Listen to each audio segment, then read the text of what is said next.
Alrighty, well, good morning, everyone. Thank you guys for joining in for your second day of ISS. We are here this morning for IC 39, which is Playing to Learn, Importance of Self-Directed Mobility in Children.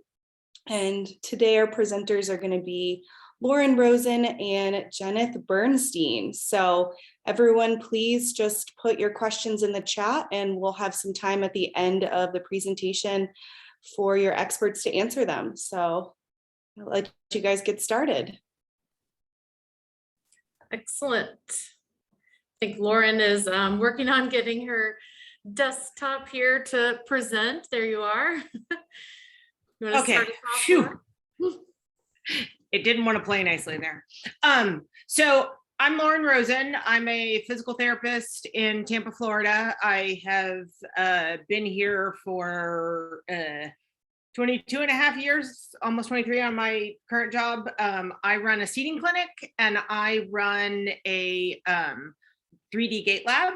I see kids and adults, but obviously I really love the kids. So that's why we're talking today about kids. Also, in case, I don't know if anybody's actually doing this, but in case anybody is taking pictures or videos or whatever of the talk, my clients are nice enough to share video with me, but they're not nice enough to share video with you.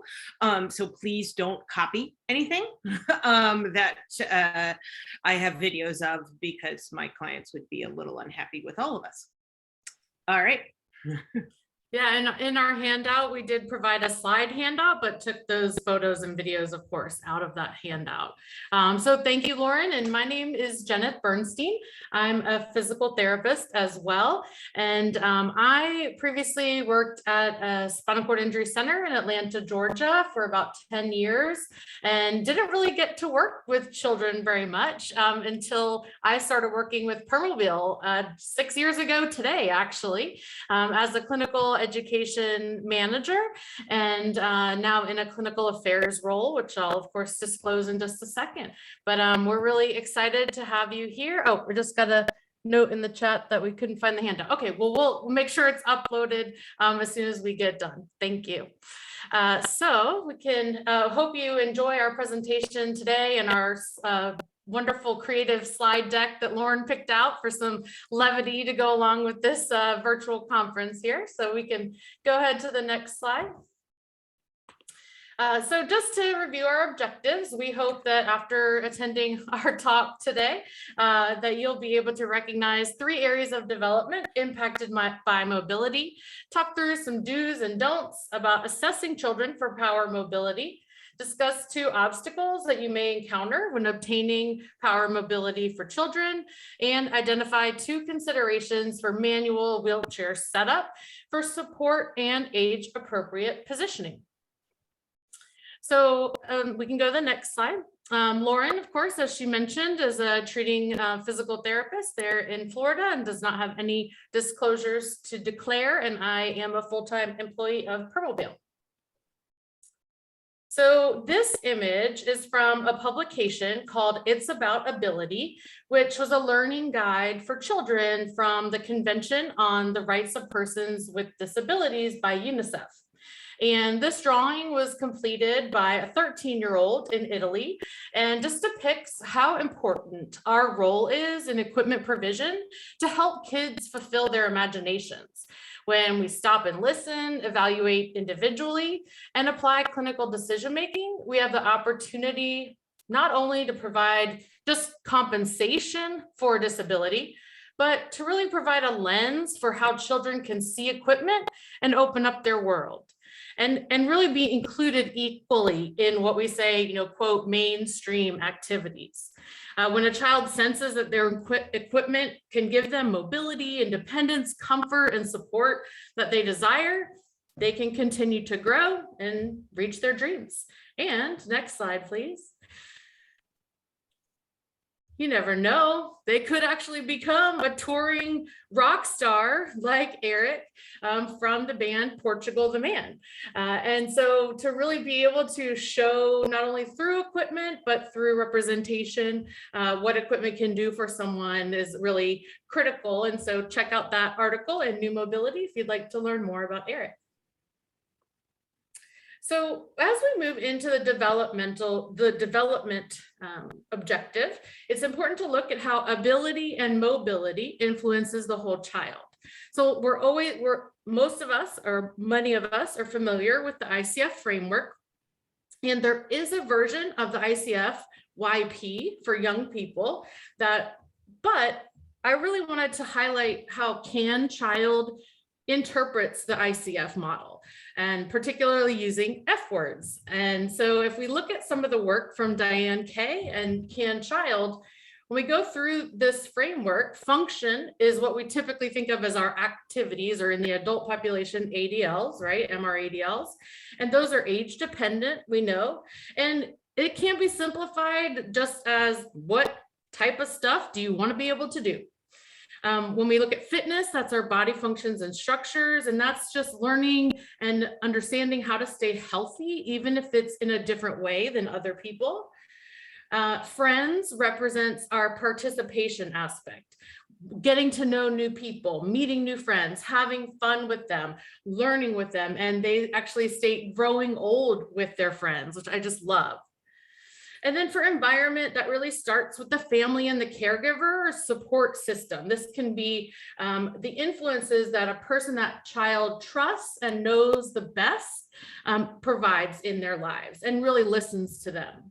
And then finally, we're going to see lots of good, fun videos today, because fun is where it all comes together. And that's really whatever it means for each child. And I can't wait for you to see all these exciting examples. So I love all these transitions and get to see these in PowerPoint. They're fun. So we're only highlighting a few aspects of development today, as I'm sure there's experts on the call, as well as you've attended lots of pediatric presentations previously. So we're going to focus on depth perception, learned helplessness, play, social factors, and also how that relates to participation. So given a historical evidence by Campos and colleagues, we are brought to attention one aspect of visual development, which is depth perception. This is a critical step related to movement. When a child first begins to ambulate, they go out, no attention. They're not paying attention to heights and depths and changes in their environment. They don't have any cautionary movement patterns. But they can then, all of a sudden, they go through a period of heightened awareness, which is considered wariness. And now they need to take into account more obstacles into their locomotive plan, which, as you can imagine, this idea of wariness cannot occur only through chronological aging, but must happen with the experience of movement. And yes, I'm laughing at this cartoon. Lauren, I didn't get to see this ahead of time, so you got me laughing here. So on that note, I'll hand it over to you to bring us into some more developmental aspects and learned helplessness. Just so you know, Jennith, that's the last surprise you have, aside from the changes of the slides. So learned helplessness, that's really a big issue that we need to be thinking about when we are waiting to get wheeled mobility. And the biggest thing is it's established by 4 years of age. So we got 4 years to get some kind of functional mobility. So what this leads to is it leads to long-term negative effects. These kids are passive and dependent. They lack curiosity and initiative, and that's lifetime. We are changing these kids' lives forever if we are not doing something to break learned helplessness by the age of 4. They don't perform well in school, which means they don't get the good jobs, all of that. And if you really think about it, the ways to get rid of learned helplessness is locomotion creates initiative. So by moving myself, I understand I can do things. But the thing is that mobility has to be functional and it has to be efficient.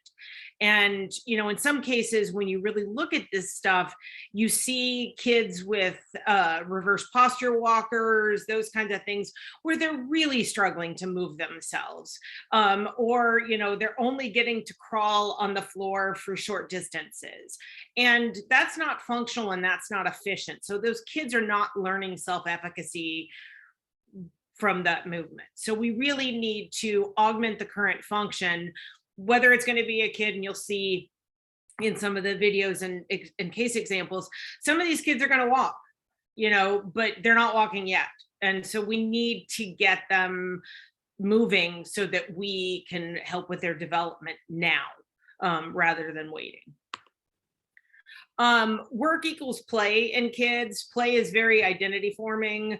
The Tam and Scar article is great if you want to look at that. It really, they, kind of like some of the stuff that people are starting to do again now, where they're talking to the kids. Heather Feldner's group, where they're interviewing and talking about kids.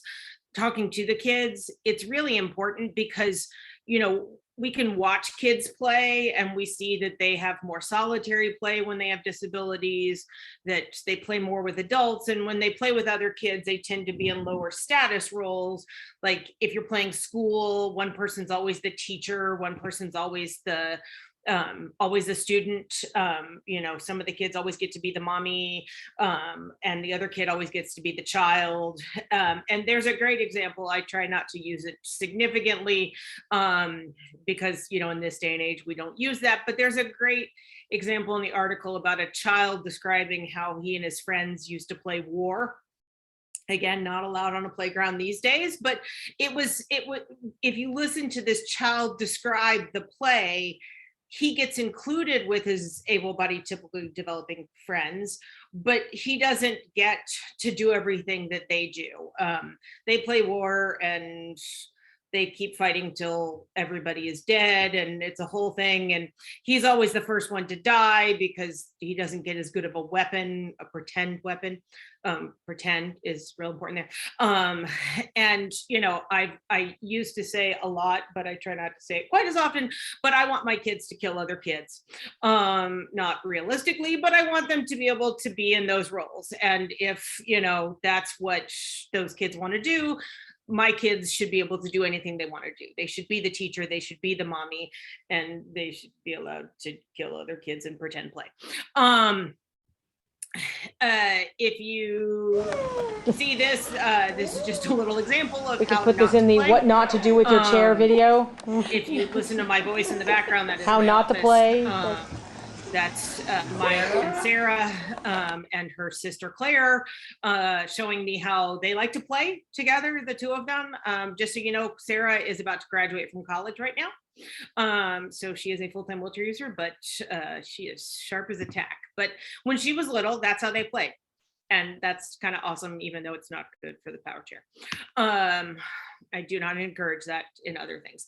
But, when they talked to teenagers in the Downton McCool study, they talked to teenagers about what they wanted out of their equipment, what was important to them. Because again, we can decide as medical professionals and as parents and all that kind of stuff what kids want, but shockingly, we can ask kids. And they talked about their self-image being a wheelchair user, and having a hard time with that just because they can't stand up like their other friends. But what they wanted was the highest amount of function that they could get through the equipment. They wanted it to be easy to use, lightweight, functional, able to get where they wanted to get, and to allow peer interaction. So to be able to get where their friends are, to be able to sit at the mall with their friends, to be able to sit at the tables with their friends to eat lunch. And when we didn't hit those 3 points, we got a sense of isolation and decreased self-worth. And so, it just shows us the importance of designing these chairs to allow these kids to accomplish all of their goals. Back to you, Jenna. All right, thank you, Lauren. Yeah, we'll wrap up this development section. Just coming back to participation, and Lauren's really addressed all of those already, but thinking about how movement really relates to participation and engagement or involvement in a life situation. Remembering back to the can child definition, this is this time of engagement with family, with friends, with peers, making memories, and mobility solutions should always try to create this opportunity for abilities and making these memories, like little Sylvia here at the aquarium with her parents. So just to wrap up this section, keep in mind that the reason that someone mobilizes may change with age, with time, with their phase of learning. From an evidence-based document, it was a synthesis by Bray and colleagues in 2020. They identified that there were two kind of dimensions of mobility, and they are interrelated. The one category would be a child who's moving for movement's sake, just to get out there, play, experience the world, have some movement activities and developmentally appropriate experiences.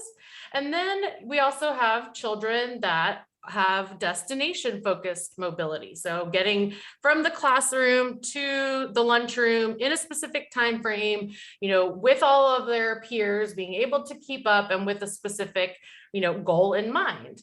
And in very young children, the primary purpose is to, move for movement's sake, not necessarily getting from point A. Got a lot of toys on So there. as we see Clive navigating around here, start thinking about, is he moving for movement's sake, or does he have some destination focused mobility? And children that are still developing can fluctuate between these dimensions. And so as you're observing, the children that you work with, definitely try to take these into consideration, again, depending on their age, the time that they've been using a device, and their learning phases. And in my opinion, Clive kind of starts out in the movement for movement's sake, and then once he sees those handles on the cabinet, he's ready to open and close, and drive parents crazy, just as any typical 2-year-old would. Back to you, Lauren. So this is a little buddy of mine named Theo. Theo has some complex medical needs, and he's got a G tube. He's had multiple surgeries. He's on TPN most of the time. We saw him when he was very, very little. That's about 11 months old that day. I'm not sure what happened to the one on the left, but that's him in my Go Baby Go, just kind of looking at movement for movement's sake. Do we have some cause and effect? Like, is this fun? What is this about? And he's just kind of chilling, trying to figure it out out in my atrium area outside of my office. But that's how kids are. He's got the mobility, but then he stops at the end there to play with the little hole in the pool noodle, because that's more interesting to him right there. But as time went on, come on, computer. We ended up getting him, this is not his chair. Please don't think that I would do that to anybody. This was his first time moving himself ever in a manual chair. Was just a chair I had sitting in my office, and he just wanted to try it one day. And so he's all excited that he's moving himself, and just that chunky body there, just getting so excited about doing things. But he really could kind of only go straight, because that's Who's proud of himself out initially. But even with that ability, we got him a chair, and he went out to live his life going straight. He was obviously always with adults, so he always had somebody with him. And dude, I mean, you can't look any cooler with those gloves and those glasses. And then, you know, every girl loves a guy with a goat. So, you know, that's pretty cool. But so they went, when they were at the show with the goat, Theo decided that he really liked the ladies. This has been a thing all along, but he decided he really wanted to hug them, and he couldn't quite get more. And he was pretty upset that he was not straight head on to her. So he kind of thought about it for a minute. He's like, nope, still not quite there. And so he backs himself up, thinks about it again, and then he's like, what if I turn my chair for the first time and I go straight head on into that room? And now he gets to hug the random girl who doesn't exist. But you know, that also speaks to motivating kids properly. Apparently the correct motivation for Theo was to have him get in touch with women there. Actually, the first day he was in a chair, he actually tried to decap a woman into his lap. But now all of a sudden I got a kid who can go anywhere he wants. He's pretty excited. Did your girlfriend? Lauren, where is he? Because I can't hear you over the the animal noises. Sorry. They were at his sister shows chickens and goats, and they were at the whatever you call those events where somebody shows chickens and goats.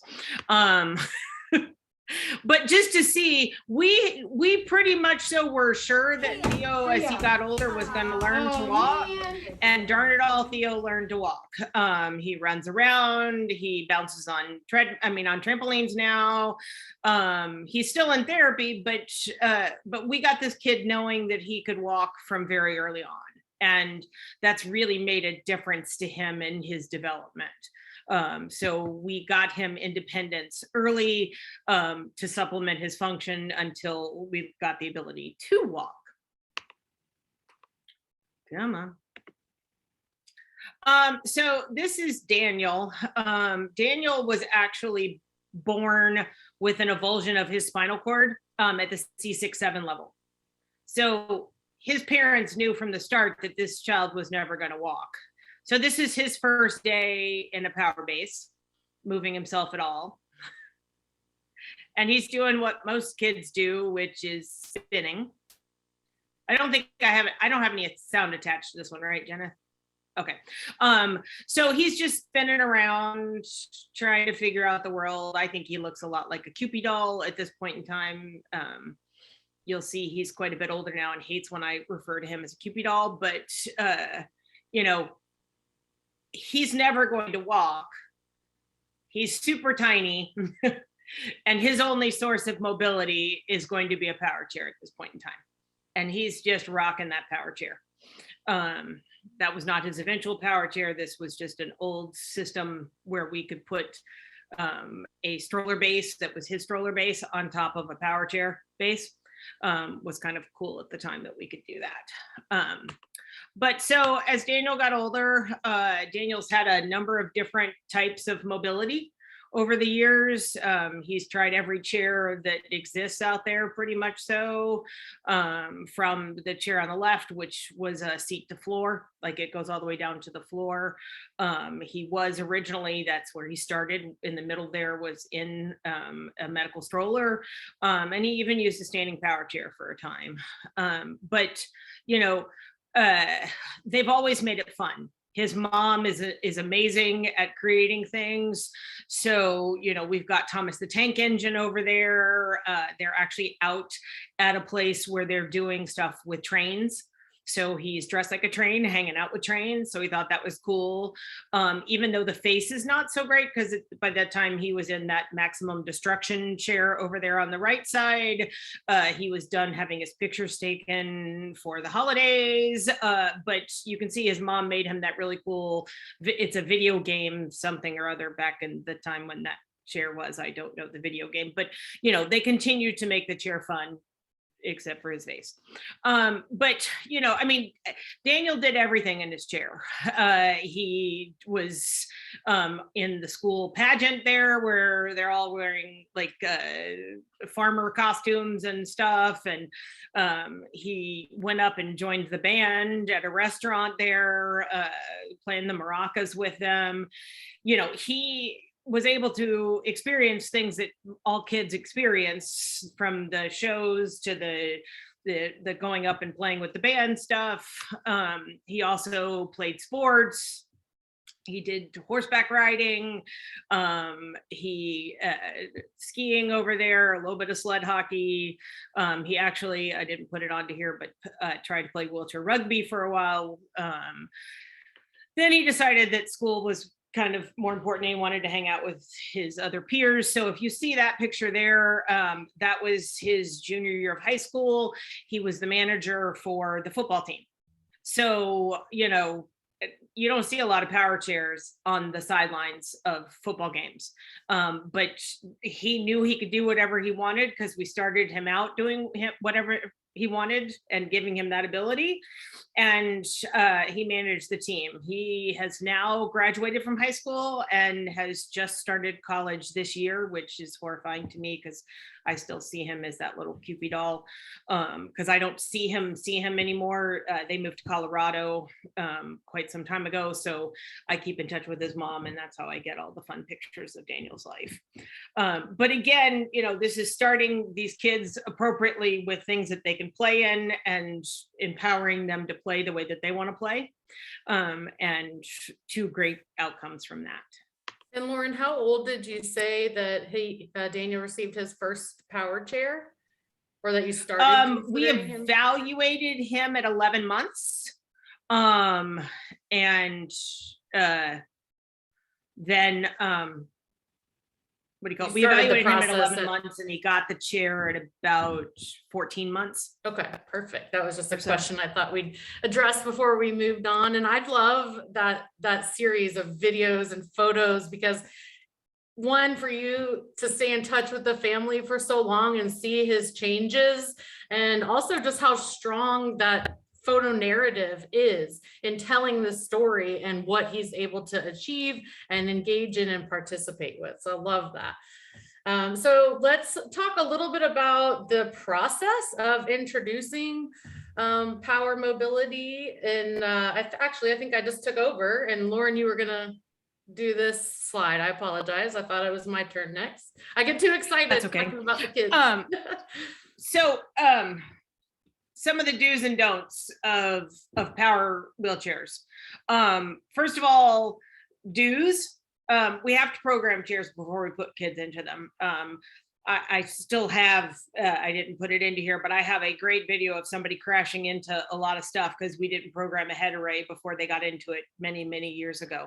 But if you program the chair so that it's too fast, that can cause problems, especially for a kid who has startle. If you program it to start too slow, you may not, for somebody who is just learning cause and effect, it may not be fast enough for them to get, hey, I pushed the joystick forward, or I put my head on the head array and I moved that. So you've got to make sure that you've got everything right where it needs to be, programming wise. Also positioning wise, you know, when we are in clinic and we have a clinic chair, or, you know, we're borrowing a chair or whatever, it's usually not properly set up for a child because it's, you know, too large, maybe slightly too small, whatever it is, it's not properly set up. So we need to remember to use pillows, stuffed animals, towels, blankets, whatever we need to get those kids in the right position, because I can't say that you can drive a chair or move yourself successfully or learn to move yourself successfully if you're not supported right, so that you can actually access whatever device I'm trying to get you to use. as much of a familiar environment as you can. I run a seating clinic, so I'm obviously not a familiar environment to a lot of my kids the first time they come into my office. But if we're doing multiple training, it is more of a familiar environment. Letting the experience be child directed. We'll talk about on the no side of screaming a lot of things and all of that. Allow bumping into things. We talked about how you don't have depth perception if you haven't moved yourself independently. So if I don't allow you to bump into stuff, you don't know what bumping into stuff is, and you aren't gaining that depth perception. So, I expect people to bump into things. As long as you're not going to break something in my office, I'll let you hit anything. Sometimes I'll put stuff on the floor and have them drive over it. Just so they can get that experience of movement. Sometimes we'll put bubble wrap on the floor so they can pop the bubble wrap just for an audio experience there. We just try to have fun. If the child has a favorite toy, putting that where it needs to be, like to get them to search for it. Maybe we're gonna play hide and seek with the toy. Just exploring the environment. I have a lot of fun, weird things in my office, so kids like to go over and look at all the different things that I have around there. On the don't side, don't scream. It's a really, there's a lot of tendency to have big reactions to what the kids are doing, and that sometimes can scare them, make them uncomfortable. Along with the coaching, let's do this, let's do this, let's do this, come on over here, come and do this. Well, they may not want to do that. And if they don't want to do or go where you're coaching them to go, you might perceive that they can't drive or operate the chair, and that's not correct. The reason why I have parents with a question mark after it is that sometimes, in some cases, we've asked the parents to leave the room during the original setup and everything, because there's a lot of expectations and a lot of screaming sometimes from the parents, and sometimes that's a little bit too much. So sometimes it's good for the parents to go take a little break in the waiting room while we get things going, and then before we get out, we bring the parents back. Obviously, we've got some kids who don't do well without the parents in the room, so they're staying, but we just say, please sit over there and be quiet a little bit. Don't change the drive control often. Many times when we're working with nonverbal kids who don't have a lot of function, we're trying to decide what to use. So, are we going to use a head array? Are we going to use a switch tray? Are we going to use a small joystick? Are we going to use a large joystick? All of those different things are options, and we've got to think through that. But sometimes, like, we put somebody in a head array, and we're like, oh, they can't do that. And so, okay, let's put a switch tray on. Okay, give it some time. Just, I'm not saying that I don't regularly change drive controls during a trial, but I'll give you a good 10-15 minutes if I can with one drive control before deciding that we're going to try something else. The other thing is, expecting too much and expecting too little. Sometimes if we put an older child in a power chair, we expect an older child to act like an older child. I had a kid who was 16 years old who was getting to try mobility for the first time with a head array. He was very, very ataxic, so there was no arm movement for that. And he was at a school and he was doing a good job driving the head array, and classes got out and people got all excited for him that they saw him moving himself for the first time, and they were all clapping for him and screaming, and he did what everybody does. If you're screaming for me, I'm going to look to see who's screaming. Well, he did that driving a head array, and he drove into the lockers. And the school system therapist said, oh, you're not a power chair driver. He came to see me. We took him all over my hospital, including into my gift shop with the glass shelves, because apparently I don't like my job. And he drove all around independently and did a great job. So, expecting too much just because he's a 16-year-old and I expect him to act like a 16-year-old when he's never had mobility is shocking. Also expecting too little. I have a lot of parents who are crying during the evaluation when they see their child operating a chair because they didn't expect that their child could do anything. And to me, I just don't expect anything. I will put any child, you bring a child to my office who you want to see if they can operate a power chair, we'll put them in, we'll try anybody. And I tell parents, I'm like, I have zero expectations from this. We're going to try it and we're going to see. And so I feel like that's the best way to get a success, is to have zero expectations of what you're looking at. That's back to you, Jennith. Perfect. Thank you. Yeah. So, I mean, Lauren gave you some amazing clinical wisdom, which is just echoed by, her time and her experience, as well as her knowledge of the literature and what's worked and what hasn't worked. And so just a couple of things to add to that is kind of that feedback loop.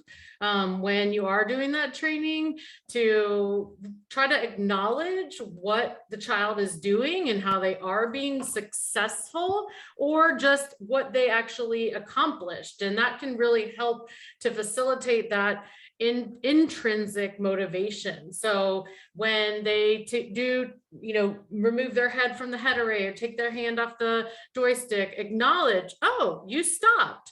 Or when they move again, you're moving, giving kind of that positive reinforcement of the action that they provided.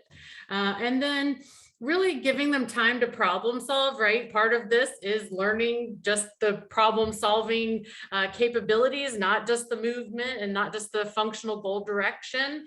Of course, unless they get distressed, upset, anxious, however they can express that, but give them a chance, to kind of figure it out for themselves. And then I think Lauren pretty much summed it up, but as much as you can, try to kind of stay in the background. If you are going to give feedback, make sure they're age appropriate and simple, but the least amount of talking that you can do, the better, because then they're having to cognitively process your instruction along with the motor planning and visual coordination all at the same time. And of course, I can admit, for me as a PT, it's a little bit hard to pull back on that verbal feedback, but it can be a critical component.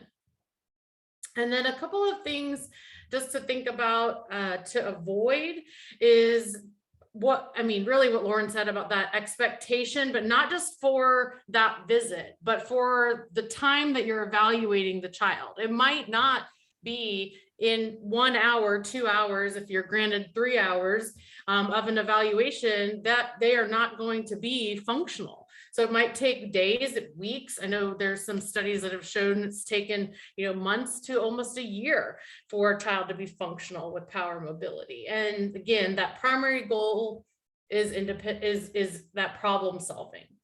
A couple of things that you may want to think about. I know everybody has different experiences, but try to avoid saying things that promote undesired behaviors like run me over and knock me down. I mean, I know that there's things that you can do to be like a bulldozer and bowling, but we don't want to cause harm to them, the environment, or someone else. So if you don't want them, if you want to try to avoid what you identify as an undesirable behavior. And then what Lauren said about kind of that coaching aspect, when you're using commands, not only are they going to kind of resist the tone and the pace of your voice, but if you give directional commands, they don't really have a reference, right, for that right, left, stop, go, turn. And so if you can avoid not only just commands or coaching, I like that term, but also that directionality, especially at the younger age groups that don't have that frame of reference, that will help aid in your success. So, what do you need to operate a power chair? You need cause and effect. You need to understand that when I push that button with my head, or I push the joystick, or put my hand over the switch tray, whatever it is, that I'm moving myself. you know, in a lot of cases, and I'll show you an example that's not that case in a minute, but the eyes are key. Sometimes, like as you saw my Daniel, the first time that he got in the power chair, he was smiling and laughing and everything. If you have a child who's nonverbal, you're looking for maybe a little bit of an affect change. You can just see something in their eyes in most cases. Also, you're looking for a consistent access point. You know, if I'm going to drive with my head, can I always drive with my head? If I'm going to drive with a joystick, can I always drive with a joystick? Am I going to get exhausted throughout the day if I'm driving with a different method? I say you need a consistent access point, unless, of course, you have a Zane. Come on, Layla, pick your head up. This is my friend Layla. And she has a little problem with her head, but she's got a little brother named Zane, who every time she puts her head down, comes and picks it back up for her. So I always tell people that you have to have a consistent access point unless you have a Zane. That was you. Okay, excellent. Yeah, and just as we start to kind of think about these strategies, we have to, of course, note that there is not any one specific prerequisite skill. Now, Lauren just described like some strategies, some characteristics, but there's not a set checklist that every child has to follow before you're willing to put their hiney in a chair. You want to really give them that opportunity, and as Nilsson and Durkin state, to drive to learn. Not learning to drive, they're not teenagers getting their license, they're not taking a vehicle out on the road, but really driving to learn about their environment and what life has in store. So then we'll go to a couple of training approaches. And if you haven't already gathered from the previous presentations, play is critical. Yeah, we can go to the training approaches slide. No, that's okay. Sorry, I was moving something. And so in a study by Kenyon and colleagues, they reviewed the literature for what some of the common training approaches and more kind of structured and categorized training approaches there might be for power mobility. And these are just a few of them listed in the study that are kind of probably the easiest to implement in terms of a general treatment setting that don't include like virtual reality or getting new equipment. And so, of course, play is number one, always present, allowing children to explore and use that, when you're talking about play, that definitely is something that is, if you are a pediatric physical therapist, you know and love well, you probably have like 20 toys waiting to be pulled out of the closet for each kiddo. I definitely missed that part being mostly in adults, but now I get to do it, so it's awesome. But yeah, always involving play, no matter what approach you're doing. And as you try this out, if you're newer to this treatment setting or this area, you'll realize that these approaches do cross over, and you're going to kind of merge what works best for you in that and each child. When we think about natural environment, you know, that is sometimes a challenge because we want them to have a device at home where they're comfortable, where they're familiar, giving them time to relax and adjust to even just different lighting and different sounds. And so working with your team to see how you can achieve that outside of the clinic, if you're not a home health therapist, can be really useful. And then as you move to goal-directed mobility, then this is really giving them that kind of destination goal-directed mobility that we talked about. And then you'll start to see that kind of increased understanding of how to use the device. And then the self-exploration is kind of giving them that free time.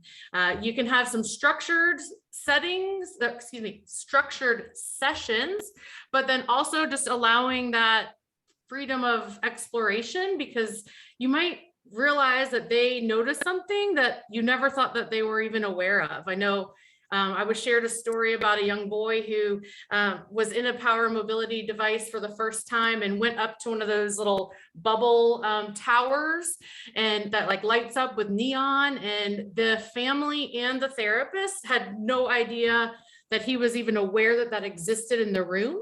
And so for him to go up to it and look at it visually and track the bubbles, that wouldn't have happened if it was only a structured, goal-directed session. So learning how to move in and out of all these different approaches is pretty critical.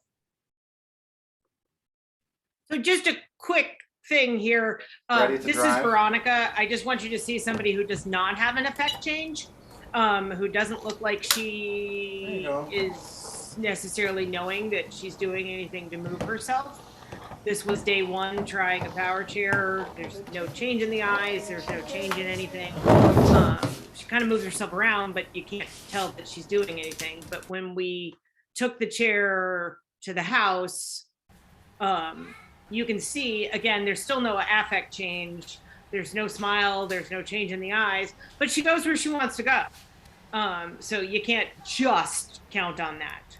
Usually, though, you see kids like Tristan who, as soon as they're moving themselves, are smiling up a storm and excited about their movement. You're just going in a circle? See, turn back around. Just checking out the room. But you see the grin, you see the eyes. I know what I'm doing, and I'm psyched that I'm doing it. So manual mobility set up for success. So we like ultralight wheelchairs because they're easier to move, adjustable axles. It's really just like when we do things for adults, you know, making the chair as narrow as possible. Tamara talked yesterday. No, sorry. Sheila talked yesterday about growth patterns and how these kids don't grow the way you necessarily think they do. So, you know, looking for wheel size, looking for supports, looking for cute is super important. The least medical looking equipment we can do. Putting some growth in the wheelchair. All of the pediatric wheelchairs out there have some sort of growth ability or growth programs, using depth adjustable backs, looking at the weight of the seating we're putting on there. You know, if I'm trying to get some extra growth in this system, I don't want to put a 20-pound back on the chair that's going to give me a ton of growth. I want to put a 1-pound back on the chair that's going to give me the growth. Less is more. They're really, you know, looking at what the child actually needs to function versus just going, oh, they have this diagnosis, and so everybody with this diagnosis gets this chair. I see still in my area a lot of quote diagnosis seating, where everybody with a diagnosis who comes to me from certain seating clinics looks exactly the same. Whether they need it or not.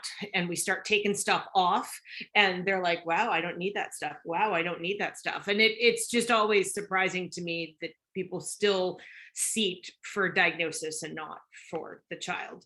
The more maneuverable the chair is, the more active they're going to be. And that's really just what's most important. This is Charlie. This is his first day when he got his new wheelchair. He is getting into an elevator by himself for the first time. Super proud of himself. Charlie at this point in time is about 16 months old. He's got spina bifida. So he's got no movement in his legs with his level. He eventually did a little bit of walking with loft arm crutches, but he's so proud of himself. I mean, you just look at that face. But so if you look at Charlie, this was Charlie's first chair on the left. This was him getting his second chair from me on the right. This is him in his second chair on the left when it was too small for him, going to his third chair. You can see, you know, the differences there, but Charlie has really used his chair to live his life. On the left, that's him waving during a race. Much to his mother's horror, he likes to do some WCMX stuff. He also plays sled hockey. You know, he's an active kid, and his chair has been enabling from the beginning. And so, you know, that's kind of what's so awesome about that. With my other kids, this is Lila.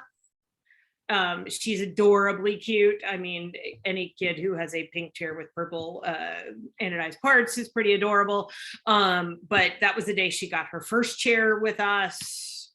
This is her looking around a little bit. I apologize for that loud sound. I don't know what happened to that video. Hey Lauren, can you pause the video? Just not going to subject you to that bad sound. This is her getting her second chair on day of delivery. You know, I just love that t-shirt she has on, just a girl who loves makeup. You know, a lot of my examples show boys and they show sports and all that kind of stuff. She's a girl and she's a girly girl. She likes to go get her nails done. She, you know, likes to wear makeup, even though I think she's a little too young for that, but not my child, so it's not my choice. But so she's super functional and living her life because her equipment was enabling from the very, very beginning. This is Jaslyn. Nope. I actually will be seeing Jaslyn on Thursday. And I'm Push so down to the sad other that I'm end. not seeing her right before, so I could give you video. But I stalked this child in my clinic because this is how she came into my clinic. Go get mom. One of the doctors in this huge, heavy chair with the reverse configuration wheels that's as wide as my doorway and weighs just about as much as my door, probably. She's still living her life, and she's motivated to move and she's motivated to do stuff. You gotta get 'em. You know, I see that and I see Nope, her you gotta go get 'em. in 20 years. I see her ability to learn to wheelie being none, her ability to achieve any, you know, big I think function. Boots is there and too. the issue is that a lot of these kids end up being Here, look, I'm nowhere near mom. larger, You're later going to on her. because their chair is not empowering. It is not functional. Skip ahead. So this was again not her chair, but this was a trial chair, and this was her. What do you pushing think? Around in a lighter weight chair that was. Is that better than the easier other to one? reach the wheels in, that was easier to move. What do you think? And Do you like it? Getting one of these chairs. Yeah. And You want this one? I think we're doing her second This chair one? when I see her next week. Not that one. Or the end of this week, whenever it is that she's coming to clinic. Which one But do you like better? She, you know, she has been super independent, and when she comes to clinic, she tools around all the This doctor's one? offices and just goes Okay. and sees everybody, and everybody knows Jaslyn, and everybody's like, oh, you know, because she's so high functioning.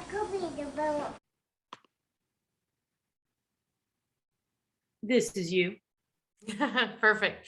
So we, of course, couldn't leave the manual mobility without just a quick time to address power assist.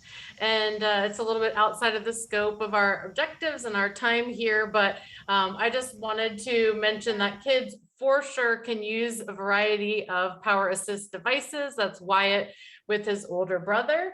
And they're actually sometimes better than adults at learning this technology and adapting. But the best part is Wyatt being Wyatt. You can see his mom texting his dad saying, like, as soon as this little walk happened with his older brother, Wyatt got into the hammock and then on purpose turned his power assist on, activated the power assist, and made the chair roll down that long driveway. So his older brother had to go chase it down for him. So whether it's power assist, manual, that play is still in there, but power assist can be an appropriate solution for some children. All right, next slide. All right, so almost wrapping up so that we can get to see if there's any questions. We, of course, wanted to make sure that we address some potential obstacles that you may encounter. That would include therapist acceptance, parental acceptance, funding, and environment. We've talked through a few of those so far, but when you're talking about therapist acceptance, that's typically not the seating and mobility specialist therapist. That might be other team members, a school-based therapist, a home health clinician, early intervention. So making sure that you're collaborating with other disciplines, other treatment team members to all work towards that same goal, and understanding that a mobility solution with wheels is not instead of ambulation, not instead of standing or gait training, bracing, but it's an intentional modality to intervene so that that function and functional growth and development can happen outside of just ambulation if the child is able to ambulate or working towards that. For parents, the entire process of just discussing wheeled mobility can be just an emotional roller coaster, all the emojis all at once, right? They can have really exciting moments, but that's usually preceded by the fact that they have come to a level of acceptance, that this may be what their child needs, and if they aren't able to get to that point with support, then they may have some delay in providing this intervention. But if you remember with Clive scooting around the kitchen, opening the cabinets, he's a great example of parents knew what to expect, had congenital muscular dystrophy, they identified it, they knew, get him moving, they were fortunate to be able to have a couple of different devices, and he has just taken to it and gone with it. So when we think about some of these barriers, there was an interesting article in 2020 by Hospodar. I'm sorry if I am mispronouncing that name. Yes, 5 minutes remaining, last slide. Where in 2020 that really addressed that with all of the newer technologies, specifically the modified ride-on toy cars for young children, we're starting to see some of these parental barriers to be reduced, which is quite promising. And they showed that when implementing power mobility, specifically such as those cars for infants and toddlers, there's a positive impact on family life and parent outcomes. And so we have to, of course, take into account that the device needs to be respectful, or they need to understand what type of environmental changes might have to be made, how they're going to get the device, what environments they'll be able to use the device in. So living environment and transportation may be slightly out of our scope to provide adaptations, but we can of course provide suggestions and discuss what is realistic.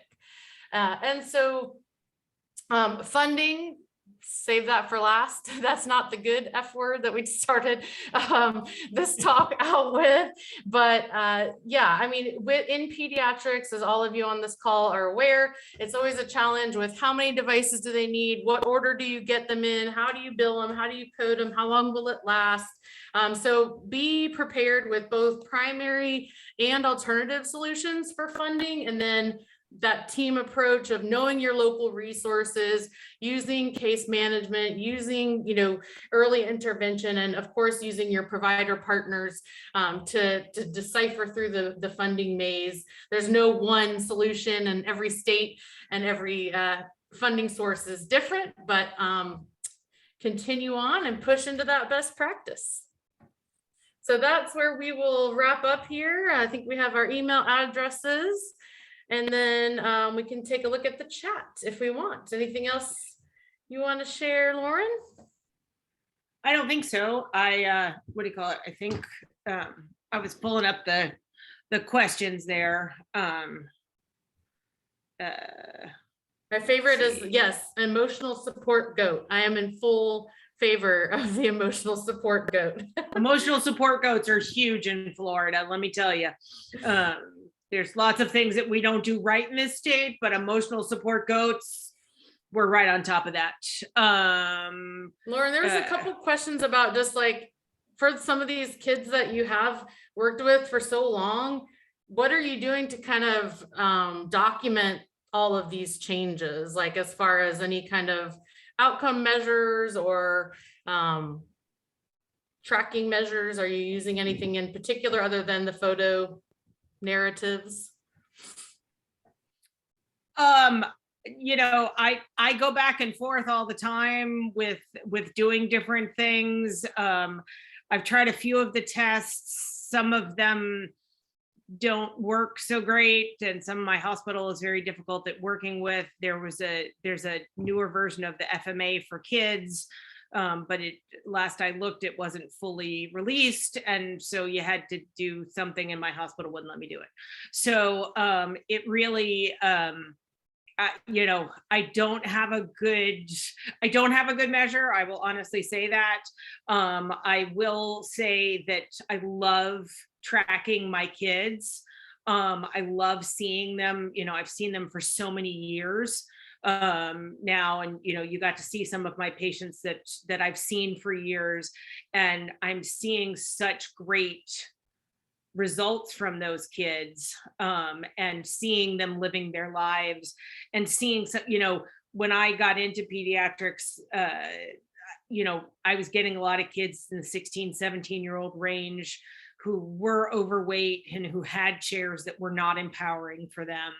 And I've always used the thing is the statement that if your chair isn't empowering, you're not going to go outside. You're not going to live your life. You're not going to do stuff. You're going to live your life sitting on your couch eating Cheetos. Again, I still, as I've told Jennith, I don't like Cheetos, but you know, but sitting around doing nothing is an option. And if we don't empower these kids to live their lives and to see their device as enabling, they're not going to do it. And that's the biggest thing that I think that we need to be doing with these, with these kids. I think it's super, super important to be doing that. Zach is saying that we need to We are do at the wrap time. up slide. So I'm going to unshare my screen. Thank you guys. So If he we can didn't put get to that your up there. question, we'll definitely respond. We get a copy of Yeah. the chat. Thank you both so much. That was really wonderful. So I will give everyone the CEU code now, and I will also put it in the chat. So our CEU code is B0X2KF.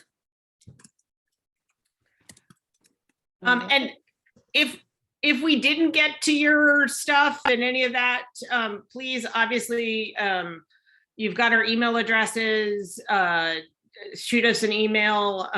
You know, we're always happy to answer questions and do more stuff. I just, you know, I love that we've got so much pediatric talks this year. You know, I watched everything yesterday, and I'll watch the further ones today, but I just think that this is such an important area that we all need to be, and we all seem to be preaching to the choir and singing the same song, but we need to sing it more, and we need to sing it to more people. So thank you, everybody. Yeah. Don't Thank you. forget to go fill out your surveys and get your CEU credits.